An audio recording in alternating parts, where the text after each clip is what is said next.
Hi friends, welcome back our YouTube channel. Friends, ఈరోజు మనం రథసప్తమి గురించి తెలుసుకుందాం.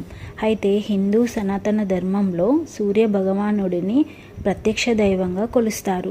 సమస్త ప్రపంచానికి వెలుగునిచ్చే సూర్య భగవానుడి రోజుగా పరిగణించబడుతుంది. ఈ రథసప్తమి పండుగ రోజున సూర్య భగవానుడి కోసం ప్రత్యేక పూజలు, ఉపవాసాలు ఆచరిస్తారు. రథసప్తమి పండుగ రోజున సూర్యుడికి జన్మదినంగా పాటిస్తారు.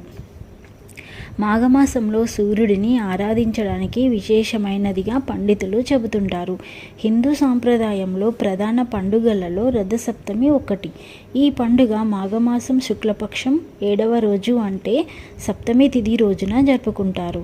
రథసప్తమి రోజున సూర్య భగవానుడు తన రథంపై 7 గుర్రాలతో ఉత్తర దిశగా ప్రయాణం మొదలు పెడతాడని పండితులు చెబుతున్నారు. ఈ రథసప్తమి పండుగ చలికాలం ముగిసి వసంతకాలం ప్రారంభాన్ని సూచిస్తుంది. హిందూ పంచాంగ ప్రకారం ఈ సంవత్సరం 2026 జనవరి 25వ తేదీన తెల్లవారుజామున 12:39 ప్రారంభమవుతుంది. ఇక అదే రోజు జనవరి 25వ తేదీన రాత్రి 11:10 ముగుస్తుంది.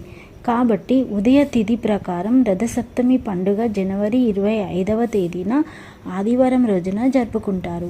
ఈ రథసప్తమి రోజున ఉదయాన్నే ఉదయించే సూర్యుడికి పూజలు చేస్తారు.